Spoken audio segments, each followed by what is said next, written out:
Assalamualaikum warahmatullahi wabarakatuh. Perkenalkan, nama saya Muhammad Rahman Saleh Prayogi. Dengan akhiran NIM 050, mahasiswa UIN Syarif Hidayatullah Jakarta, Fakultas Syariah dan Hukum dengan jurusan Hukum Pidana Islam. Kali ini saya akan membahas tentang mata kuliah Etika Profesi Hukum. Dan saya akan membahas soal-soal dengan berikut ini. Yang pertama adalah perbedaan etika dan etiket dalam profesi hukum. Yaitu, etika adalah refleksi fisiologis tentang nilai moral, baik buruk, dan kewajiban dalam tindakan manusia yang bersifat mendasar dan universal. Etiket adalah aturan kesopanan atau tata krama dalam pergaulan sosial yang bersifat lahiriah dan kontekstual. Contohnya, advokat secara etis wajib menjaga kerahasiaan klien atau nilai moral. Sedangkan secara etiket, ia harus berpakaian rapi di persidangan. Melanggar etika berdampak serius pada integritas profesi, sedangkan melanggar etiket berdampak pada citra pribadi. Selanjutnya, nomor 2, yaitu fungsi kode etik profesi hukum, yakni adalah sebagai pedoman moral dan perilaku bagi para penegak hukum seperti hakim, jaksa, advokat, notaris, dan profesi hukum lainnya dalam menjalankan tugasnya. Selanjutnya nomor 3, apa itu moralitas? Nah, moralitas adalah nilai atau ukuran yang digunakan untuk menilai apakah suatu perbuatan manusia dapat dikatakan baik atau buruk, benar atau salah berdasarkan norma, etika, agama, dan nilai-nilai yang berlaku dalam masyarakat. Moralitas tidak hanya dapat berkaitan dengan kepatuhan terhadap aturan, tetapi juga menyangkut kesadaran seorang untuk bertindak sesuai dengan hati nurani dan bertanggung jawab atas setiap tindakannya. Oleh karena itu, moralitas menjadi dasar penting dalam kehidupan bermasyarakat maupun dalam menjalankan suatu profesi, termasuk profesi hukum. Faktor-faktor yang menentukan moralitas seorang antara lain yaitu hati nurani yang berfungsi sebagai suatu batin dalam membedakan antara yang baik dan yang buruk, agama atau keyakinan yang berkaitan pedoman atau tentang perilaku yang benar, akal budi yang membantu seseorang mempertimbangkan akibat dan setiap tindakan, serta nilai dan norma sosial yang berlaku di masyarakat. Selain itu, lingkungan keluarga, pendidikan, dan pergaulan juga berperan besar dalam membentuk karakter dan moral seseorang. Dengan demikian, moralitas merupakan landasan penting yang mengarah manusia untuk bertindak sesuai dengan nilai-nilai kebaikan. Seseorang yang memiliki moralitas yang baik akan mampu mengambil keputusan secara bijaksana, bertindak jujur, adil, dan bertanggung jawab terhadap dirinya sendiri, masyarakat, dan Tuhan. Selanjutnya nomor 4, yaitu pelanggaran kode etik versus pelanggaran hukum positif. Nah, pelanggaran kode etik adalah pelanggaran terhadap aturan moral profesi yang diadili oleh Dewan Kehormatan Profesi dengan sanksi, teguran, skors, atau pemberhentian. Pelanggaran hukum positif adalah pelanggaran terhadap undang-undang negara yang diadili di pengadilan dengan sanksi pidana atau perdata. Ilustrasinya, advokat menerima uang lalu mengantarkan klien melanggar kode etik jika memasukkan dokumen. Ia juga melanggar hukum pidana.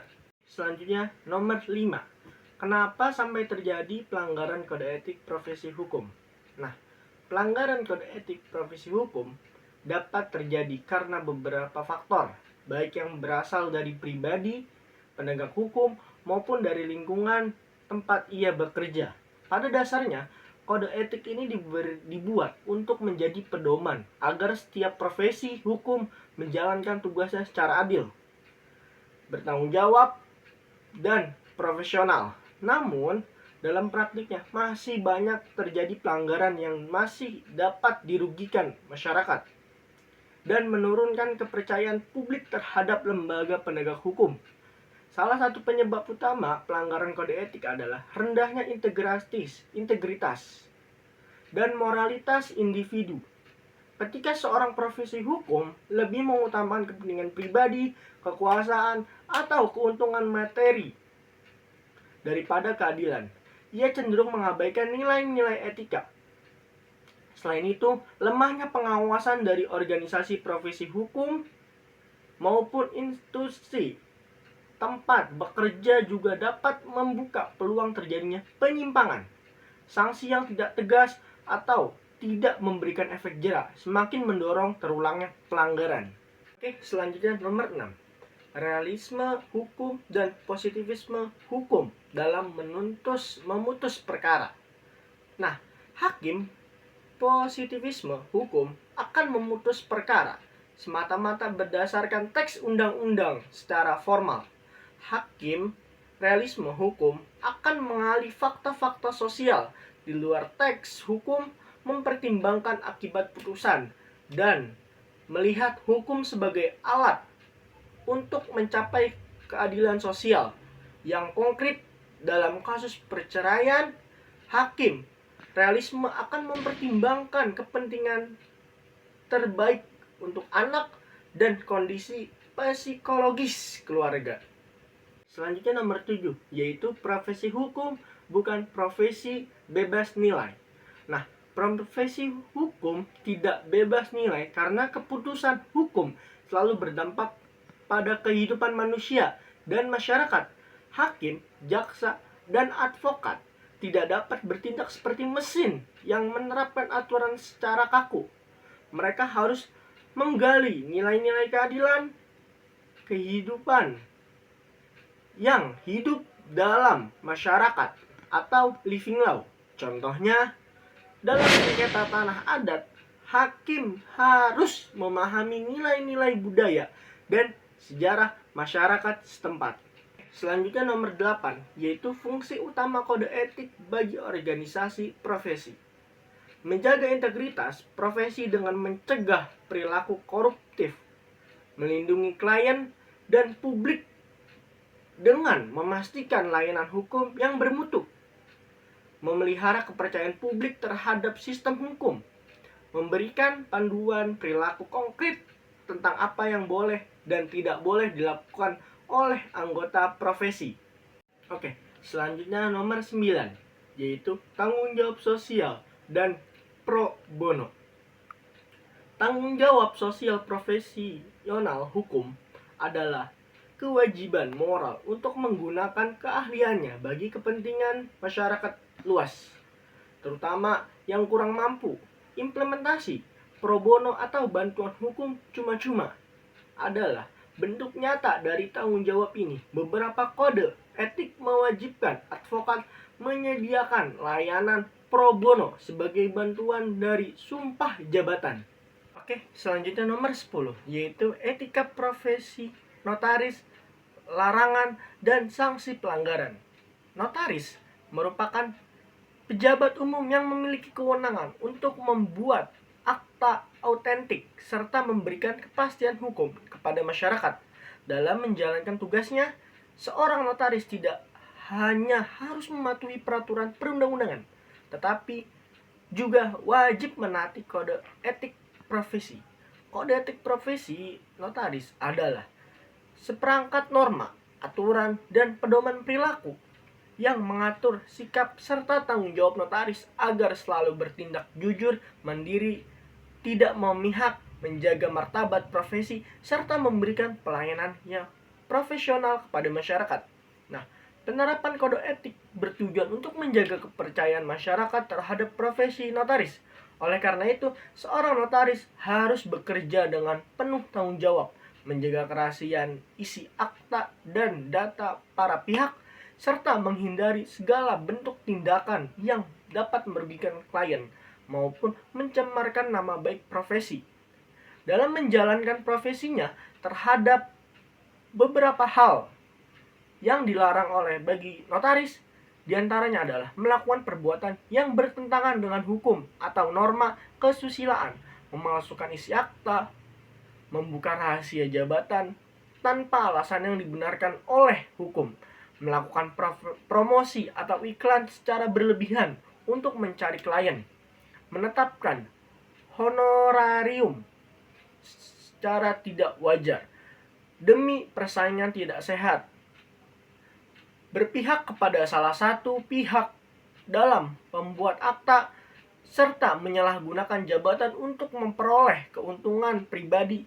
Selain itu, notaris juga dilarang membuat akta yang diketahui bertentangan dengan peraturan perundang-undangan atau dibuat tanpa kehadiran para pihak sebagaimana yang dipersyaratkan. Nah, apabila notaris melanggar kode etik, maka dapat dikenakan sanksi sesuai dengan tingkat pelanggaran yang dilakukan. Sanksi tersebut berupa teguran lisan, teguran tertulis, peringatan, pemberhentian sementara dari keanggotaan organisasi profesi, hingga penghentian tetap dari keanggotaan organisasi. Selain itu, sanksi kode etik apabila pelanggaran juga melanggar ketentuan hukum atau undang-undang jabatan notaris, notaris dapat dikenakan sanksi administratif, sanksi perdata berupa ganti rugi kepada pihak yang dirugikan, bahkan sanksi pidana apabila terbukti melakukan tindak pidana seperti pemalsuan dokumen atau penyalahgunaan wewenang. Oke, selanjutnya nomor 11.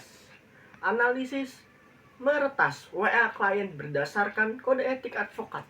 Nah, tindak meretas WA istri klien adalah pelanggaran berat terhadap kode etik advokat Indonesia.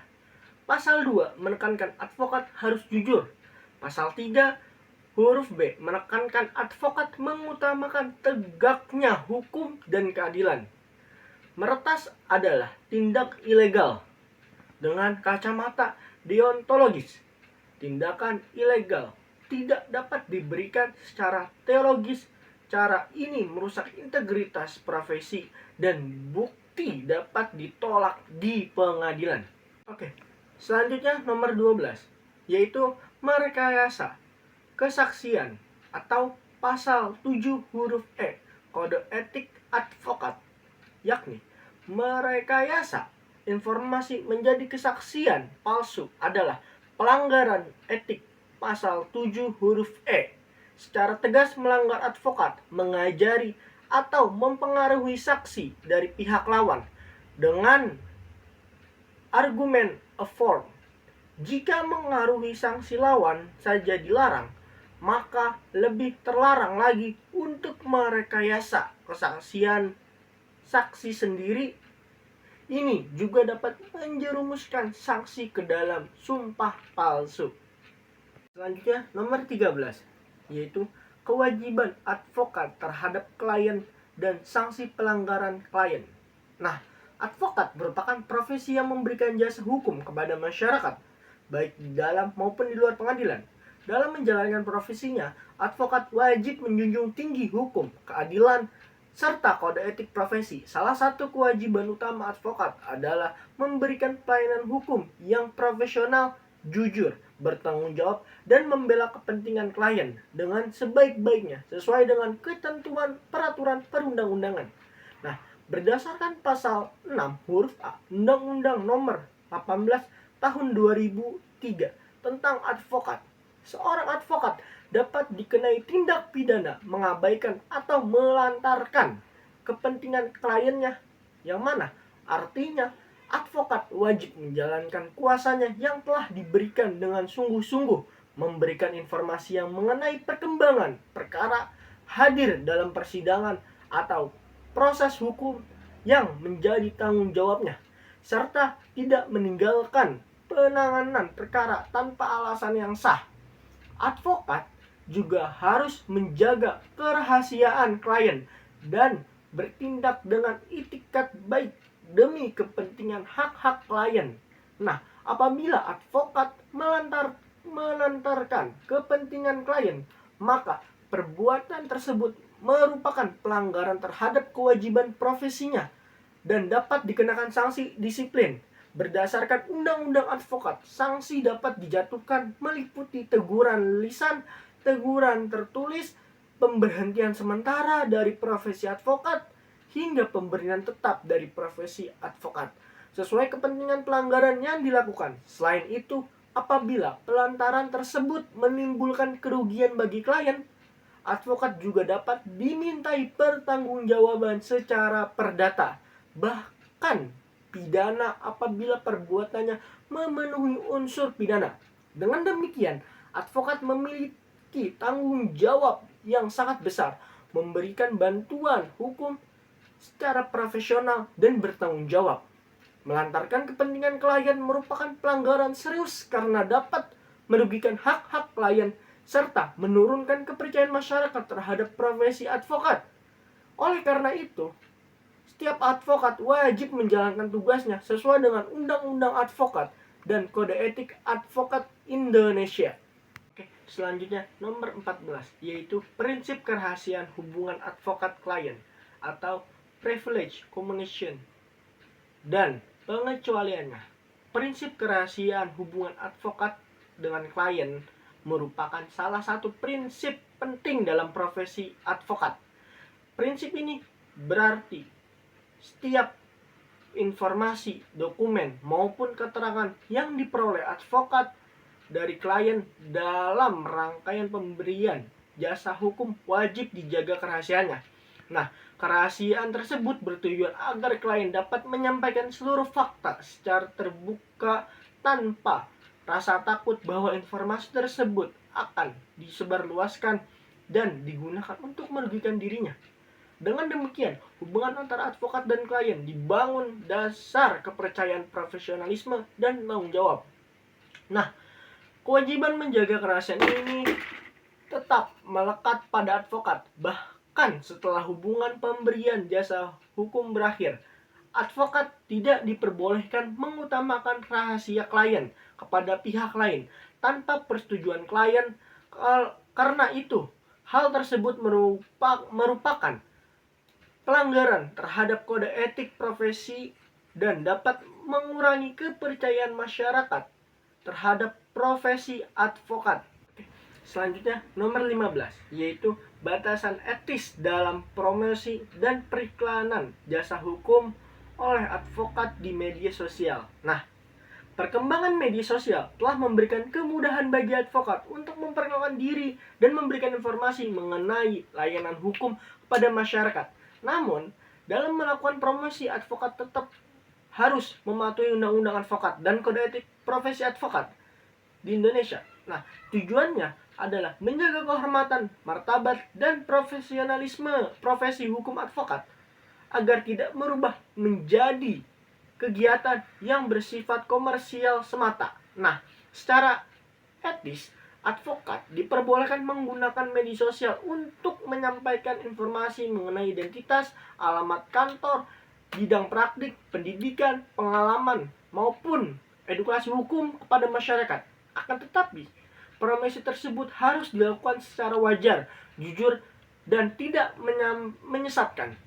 Advokat tidak diperbolehkan membuat iklan yang berlebihan, menjanjikan kewenangan dalam suatu perkara, membandingkan diri dengan advokat lain secara tidak etis, atau memberikan informasi yang dapat merendahkan martabat profesi maupun melanggar kerahasiaan klien. Selain itu, advokat juga dilarang menggunakan testimoni klien tanpa izin, mengungkapkan isi perkara yang masih ditangani, serta membuat konten yang bertujuan mencari popularitas dengan mengorbankan etika profesi. Semua informasi yang dipublikkan harus tetap menghormati asas kerahasiaan, kejujuran, dan independensi dalam menjalankan profesi. Oke, nomor yang terakhir yaitu nomor 16, yang perbedaan standar pelayanan advokat dalam perkara prodeo dan perkara berbayar. Nah, pada dasarnya standar pelayanan advokat tidak berbeda antara perkara prodeo atau bantuan hukum secara cuma-cuma dan perkara berbayar. Menurut Undang-Undang Nomor 18 Tahun 2003 tentang advokat, Setiap advokat memiliki kewajiban memberikan bantuan hukum secara cuma-cuma kepada pencari keadilan yang tidak mampu. Oleh karena itu, advokat harus memberikan pelayanan hukum yang sama baiknya kepada seluruh klien tanpa membedakan latar belakang ekonomi. Nah, dalam menangani perkara prodeo maupun perkara berbayar, advokat tetap wajib bekerja secara profesional, jujur, cermat, bertanggung jawab, menjaga kerahasiaan klien, serta membela kepentingan klien sesuai dengan hukum dan kode etik profesi. Nah, perbedaan utama antara keduanya hanya terletak pada pembayaran honorarium. Pada perkara berbayar, klien memberikan imbalan jasa sesuai kesepakatan. Sedangkan pada perkara prodeo, advokat tidak menerima honorarium dari klien karena layanan tersebut diberikan sebagai bentuk pengabdian profesi dan pelaksanaan kewajiban hukum. Nah, apabila seorang advokat memberikan pelayanan yang lebih rendah kepada klien prodeo, melantarkan perkara, atau membedakan kualitas pelayanan hanya karena tidak menerima bayaran, maka tindakan tersebut bertentangan dengan kode etik profesi advokat dan dapat dikenakan sanksi sesuai dengan ketentuan yang berlaku. Setiap diskriminasi tersebut juga dapat mengurangi kepercayaan masyarakat terhadap profesi advokat. Dengan demikian, standar pelayanan advokat harus tetap sama, baik dalam perkara prodeo maupun perkara yang berbayar. Setiap klien berhak memperoleh bantuan hukum yang profesional, adil, dan berkualitas. Sedangkan advokat berkewajiban menjalankan profesi dengan menjunjung tinggi keadilan, integritas, serta tanggung jawab sesuai dengan Undang-Undang Advokat dan Kode Etik Advokat Indonesia.